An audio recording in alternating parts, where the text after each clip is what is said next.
Hi there. This video is part of a series that is following my journey to getting published in 2020.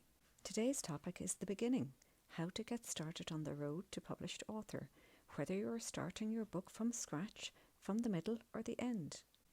I am going to keep two cards from the Celtic tree oracle deck on my desk to help to inspire me. The first is the birch tree, as this represents new beginnings, and the second is the alder, which is the tree for the calendar dates December 27th to January 23rd. I will talk about how I am getting restarted with my writing and restarted with my book submissions, and I will cover 3 simple methods to track this goal, from high-level overview to monthly, weekly and daily visual prompts, and then detailed day-by-day action tracking. Lastly, I will explain the inspiring effects of following other creative interests and how this led me to my first bold move to change the stagnant energy I have been resting in. Hopefully, some of the things I cover here might help you also, wherever you are in your creative journey. Hi there, I go by the name The Celtic Storyteller. I am an unpublished writer with 1 completed book and another book with 3 chapters complete, and a determination to get one or both of these projects published this year. If you want to know more about me and why I decided to share this journey online, I cover all of that in my intro video. Check it out, it's the one before this one. Just know I am not saying I have all the answers. I am learning as I go along, and I'm happy to share what I find along the way with you. So here we are at the beginning, and it's exciting, but where do we actually start? I find when starting from scratch or warming up from a break from writing, it's always good to start with 3 things. The first 2 are administration tasks to get you sitting in your writing space and thinking about your project. Number 1 is planning. This is what I will talk about in more detail today, and I will show you the 3 simple and quick levels and methods which I am using. Number 2 is collating. Get your stuff together. Collect all your audio notes, typed notes, scribbled notes and thoughts in your head down in one place.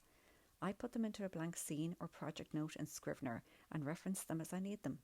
Number 3 is reread, refresh, familiarise yourself with where you left off, or if you're just beginning, with what you are planning to write about. Then we need to get writing. Nothing's going to happen without the writing. So I'm going to jump right into the 3 levels and methods of tracking and planning I am going to employ this year. I say simple because this is not a video about planning, it is a video about how to get started or restarted with writing. Level 1 is a high-level overview. This plan is for my second book, which I will be self-publishing. I'm using Keynote. I just need a rough enough plan to make sure I have a realistic idea of what milestones I need to hit and when I need to hit them. At a high level, these are the stages I will have to go through, from writing the first draft to reviews and then to final drafts and self-publishing. From the experience I gained with finishing my first novel, I know I will want to allow for at least 4 full book reviews, so my 4th review may be my final copy if I'm lucky. From my research so far on getting published, I reckon I should get a professional editor. I might be able to do the typesetting myself, and I presume there is some time needed pre-release to sign up to and research the platform I will publish on, be it Amazon or whatever. Now that I know the steps I will have to go through, I will guesstimate a timing for now. Let's say I'll need at least 3 months from final copy to self-publishing to allow for the steep learning curve I will have to go through, as this is my first time at self-publishing. So again, at a high level, I want to have the first draft finished by mid-year. I know that's quick, especially considering I work part-time, but I am planning top-down now, or with only the end goal and the timeline in mind. So all this tells me that for the first half of the year I should probably really knuckle down to try and get my book completed by the end of June. Planning level 2 is monthly, weekly, daily visual prompts.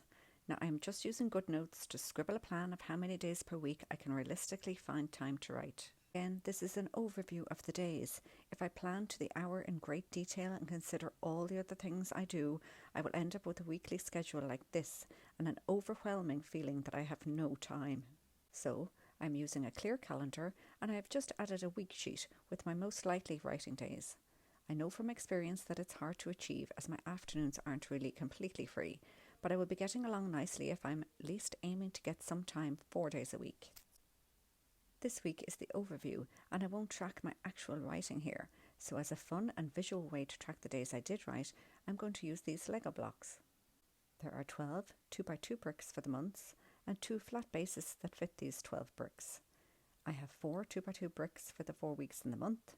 I'm not counting half weeks or being exact, and this allows for days off and sick days.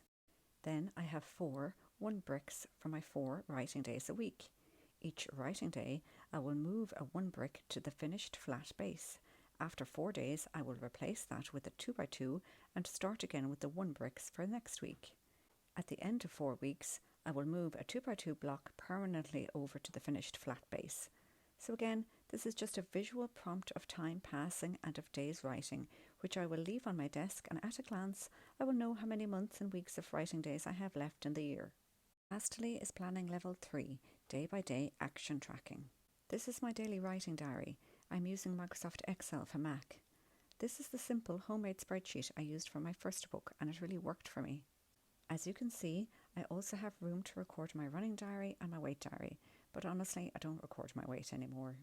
This is a simple homemade spreadsheet with every day of the year on it, weekends marked in green and kids' school holidays marked in yellow, as I usually don't get much done when they're at home. When I sit down to write, I open this spreadsheet first and I log my start time in column C. Then when I finish writing, I log my finish time in column D, and the formula in column E gives me my total hours writing for that day. I have a formula in the row for Sundays in column F, which gives me the total hours writing per week. When I finish writing, I also log my total words written that day in column I. The formula in the row for Sundays in column J gives me the total words I wrote for the whole week. I can also track the scenes or chapters I worked on in columns G and L, where I put a short or long description of my work. I also play around with the conditional formatting for the total weekly word cell to show weekly word count goals highlighted with a bar or traffic light, depending on what I feel like. So really, by filling in only 3 columns, start, finish and word count, I can track all my writing for the year and see my word count goals being reached. I know I have skimmed over this quite quickly, but this is just how I like to track my work at the detailed level, and it might not suit everyone. However, if you really want to know more about this but don't use Excel enough to know how this is set up, drop a comment below. If I get enough requests, I can always do a detailed how-to on this. Now, all that is left for you and me is just to get started, to get writing as many days a week as possible for as many minutes as possible. I would love to hear if you're going to try any of these methods, and if you do, whether they work for you, so feel free to add a comment below if you like. In a minute, I will share my first bold move to getting my completed book published, and something like this might help you also. But firstly, let me explain how the idea came about. In my introduction video, I talked about how following other creative interests can help to inspire you, like cross-training for your brain. Recently for me, this has been how the ideas and thoughts I have about tarot have been overflowing into my love of writing. My bold move has been prompted by this guy, the Emperor, and the card for the year in the Biddy Tarot Planner. Now, for any non-tarot-y listeners, I will put a link to her website below, but all you really need to know is that the year 2020 adds up to 4, which is the number of the Emperor. Among other things, he is an action-oriented authority figure, and before I set up my Instagram account, I pulled one tarot card to see if I should go ahead, and I got this guy. So for me, this means taking bold moves and not letting overthinking or my own lack of confidence stop me. I often think about cards I have drawn or readings I have done as I go about my day, and thoughts about this card of the year led me from thinking, yes, this year I should go ahead and get on YouTube, to ideas for starting this series, to then having a revelation about my finished book. I have been underplaying the huge achievement of finishing my first book, because my goal was to enjoy writing it and to finish it.